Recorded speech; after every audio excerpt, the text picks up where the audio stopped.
You know, in my house, The Nightmare Before Christmas is a movie that we watch at both Christmas time and Halloween time, and I have a feeling that a lot of you out there are the same as me.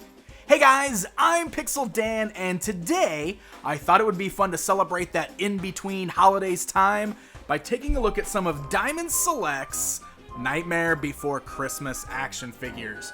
So I've got an assortment of various figures from Diamond's toy line here, featuring many of the characters from this film, and I'm going to go ahead and jump right in and start taking a look at some of these guys one by one. So here we go. So we're going to jump right in with Santa Jack. That's right, our main character in his Santa Claus getup. So this figure, outside of the package, you can see very tall and very slender. And he does come with multiple accessories, which I'm going to talk about more in just a second. But I want to focus on the figure itself, because you see, Jack Skellington is a very unique character in that he's very tall and very lanky. And in order to capture that look of the character from the movie, well, the figure also has to be very, very skinny and very, very tall. And this actually results in a really weird action figure. I mean, look at this guy. He is like a stick. I feel like I'm holding a lightweight stick. He's very light. He honestly feels fragile because these limbs are just so light and skinny, and they're all articulated, crazy enough. We got ball joints at the shoulders and the elbows there. You can swivel around the wrists. You got ball joints at the thighs and the knees, so you can pose this guy around. It is worth noting that some of the joints do pop apart easy, like you can see the hands. They're just on pegs there, so they will fall out, just with an easy tug or anything like that, but that's also how they swivel around there. So yeah, you could pose him around and everything and get some of those really weird lanky Jack poses from the film, but because he's so skinny, don't expect to be able to stand this guy. That is just not going to happen. This figure will not support its own weight. The legs are way too gangly. I mean, that's not going to happen. So in order to fix that, he does come with this little stand here, and it's got an articulated arm, in several places, so you can see you can flex that around, and there's a little peg hole on his back so you can plug it into this stand. So get it in there, attach it good. I will say that even with this stand here, it's a bit odd trying to find the right way to pose it to get him to stand. And it is kind of top heavy. So even though you have to bend the arm to get Jack to stand up, it tends to topple over under its own weight, so finding the right stance is a bit tricky. So this is the frustrating part, and honestly, it's just kind of how it is, I guess. I mean, I want Jack to look the way he does in the film, but that obviously results in some really, really weird tooling for the action figure, because it just doesn't really correlate too well into a posable action figure. But I think they did all right with what they did here, and this does work once you find the right stance. Now, it comes with several accessories. We've got his sack of toys. It's a solid sculpt, and it's actually really solid feeling. It's pretty heavy. It's got a flat bottom there, so basically you'll just stand that on the ground. He does come with a few little gifts as well. These are hollow plastic there, but they're decorated nicely to look like they are in the film. And we've even got a cool little skull with the mistletoe on top, so that you can set there on the presents. Now, he does have this one shrunken head, straight out of the film, but one thing about this guy, and honestly you're going to see this a lot throughout this video, his hands are not made to even hold on to any of the accessories really well. So even though he's got this shrunken head with the hair pulled up, he can't really grip onto it. You can kind of fit it between his fingers and get him to hold it that way, but I wish he could actually hold on to this. That would be really cool and make him look a lot better. Alright, so taking a look at Sally here, she's actually got this really great base. I love this display base, recreating the gate here of the cemetery from the film. You got the little cat. I love the little black cat. Look, he's all skinny and everything. Very cool looking. He's just got a little peg. There's a little peg hole up here on this rock, so he stands right up there, and it's a really, really cool display base. Now, Sally herself, while she's a great looking figure, really great deco. I love the sculpt work here, especially on her dress, because they really did a good job of getting that patchwork pattern on her dress nailed. Great paint deco, and the character looks a lot like the model from the film. So the articulation on her is interesting because it's not really that usable for what we've got. I mean, she does have the nice joints at the shoulders there, so the arms can go forwards and backwards. We got the same kind of ball joints at the elbows as we saw with Jack, the swivels at the wrists. The legs don't really move up inside the dress here. She does have some articulation on the legs, where she's got those kind of ball joints where you can flex the legs. You can see that you're not really going to get a lot out of them, and they're really, really loose. You can see her legs kind of dangle at the knees, which means standing her is also impossible. This figure does not stand on its own, which is kind of a shame because she's got this base. And while there's little holes in the base down here, there's no pegs on her feet, so she doesn't actually stand on the base. I think that would have been nice to be able to plug her on here, and that would have looked wonderful. That would have been a great display. Now, instead, she does come with the same kind of arm display as Jack, but that really kind of poses a problem with her, because first of all, her hair kind of folds all the way down and covers up the hole on her back, so it's a little bit harder to get this plugged in, and then, of course, you've got to then just have the hair draped over the arm, which doesn't look quite as good because now it's kind of outwards, but also because her height is different than Jack's. I've got to find the right way to like get this situated so that she stands, and I still can't quite get her standing flat-footed on there. Now, it works once you get her on there, so you can keep her standing on her feet. It's just a matter of figuring out the best way to do it with that arm display. But this is one thing I really like about this, a cool little interchangeable feature that Sally has. If you want to, you can actually pull her apart at the torso there, just like that. It's a peg there, and we've got these alternate legs where her knees are kind of folded up down underneath her, so that way you can get her in this really great sitting pose, which works extremely well with her display base. So honestly, I prefer to display her this way. I think it works out really well, and it makes for a great looking display piece. Moving on to Dr. Finkelstein. So he just comes in his crazy little motorized wheelchair there. It's pretty neat looking. Looks like it just does in the film. It's mostly like this dark brown with some blacks on there, but you can see all the stitching and everything. Just really creepy and weird looking, just like in the film. And it balances well. You've got this extra little wheel that comes down in the back, which is actually just a solid piece of plastic, but that holds it in place. It does have rotating wheels on the bottom, so you can actually roll it around, and it rolls really, really smoothly. The figure itself is really only meant to be displayed in that chair. You can see he's sculpted in a seating position, so his legs, while they do kind of swivel around and his arms kind of move around, you can see they're all bent and everything is situated so that he is meant to be sitting in this chair. And he kind of, rests his hands on the little controls there to control his chair. Of course, he wouldn't be complete without the ability to lift up the top of his cranium there, showing off his brain inside, so that's a really fun feature. And he does come with one accessory in the form of the soup that has been poisoned. And he's even got the spoon with the little holes in it, so he can make Sally come in and taste test the soup. But it just pours through the little holes. I don't know. I just thought that was a fun little extra feature there. It's neat that they keep including accessories from the films. I really appreciate that. Obviously, Finkelstein can't really hold this or anything like that, but it's fun that it comes with him nonetheless. The Pumpkin King. Yes, this is Pumpkin King Jack. Actually, one of my favorite looks of the character, as seen right there at the beginning of the film.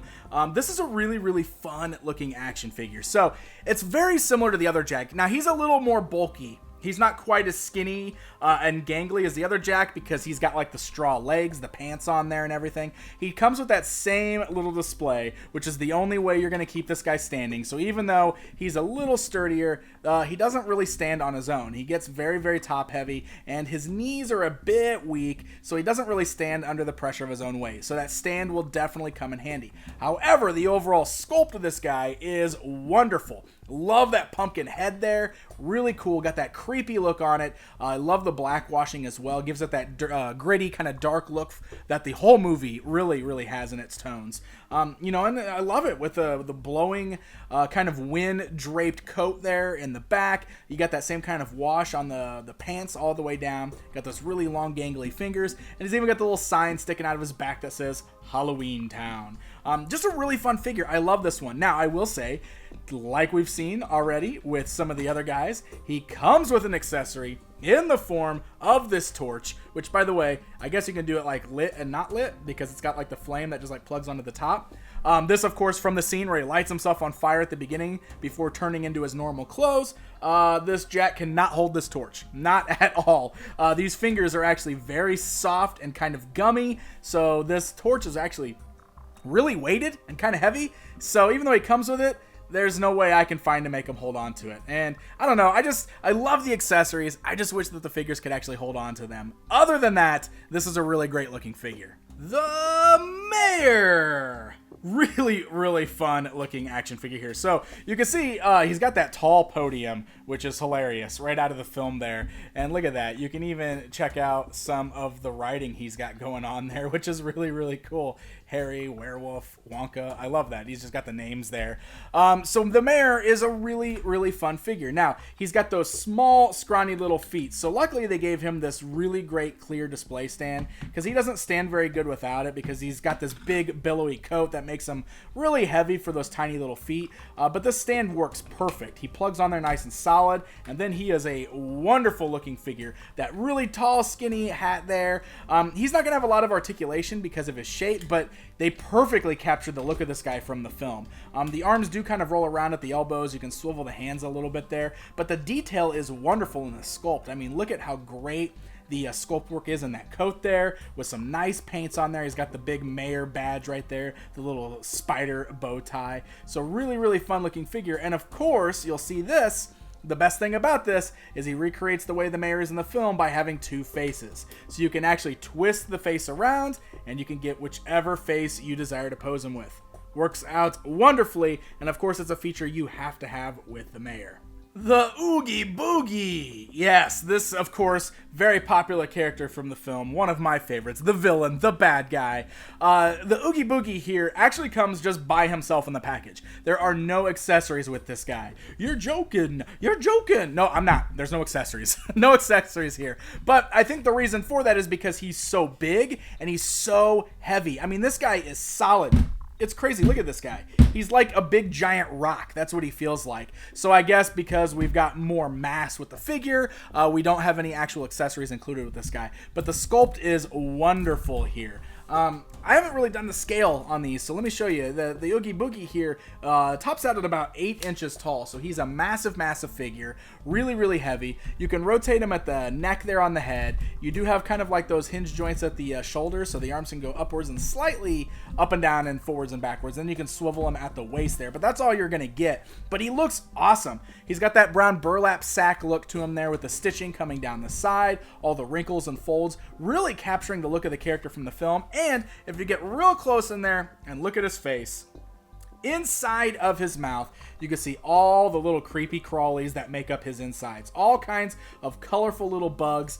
And you can see there's like reds and greens and yellows and all kinds of colors in there, but they're really muted. So they're kind of darker, which is great. So it looks like the insides of them there. But I love that. I love that you can kind of see all the bugs and everything creeping in from the insides of his mouth. Just a really fun looking character. The design translates so perfectly into an action figure. Santa Claus! Yeah, actually, this is one that I was really excited about. I think it's so great that we get this big honkin' action figure of the Nightmare Before Christmas style Santa Claus. And he even comes packaged with one of his little elves, which is awesome. So the little elf comes with a display stand, a nice clear one, which is awesome. I definitely prefer these over like the big arm stands with Jack. Again, I understand why Jack's got that one, but these do work out so much better. And the little elf is awesome looking. Looks just like he does in the film. Not a lot of articulation going on here. Looks like we can really just kind of swivel him at the waist. The arms do kind of go up and down. The hands can pop out of socket like I just did there because they're on ball joints. That is kind of a recurring theme I've noticed with these.